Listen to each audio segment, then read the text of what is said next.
Okay, so this is my beloved nephew, and this is his order. His order is a burger, and the burger comes with a side of jollof and chicken. You ever heard that? Like a fast food, you order for a burger, and the side is jollof and chicken with What am I a doing? salad.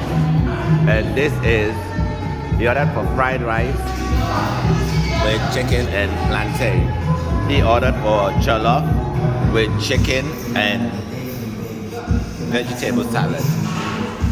And I ordered for club sandwich with chicken and ice cream. Just weird combinations. I guess that's how the fast food is here.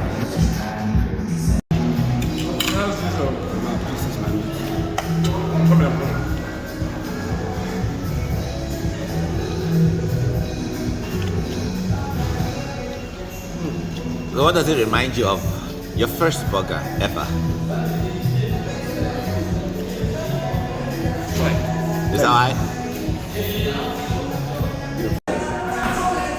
So I am doing, I'm in Chicken Republic doing ice cream for some first. My chicken sandwich. How does it taste? Awesome. Awesome. Awesome.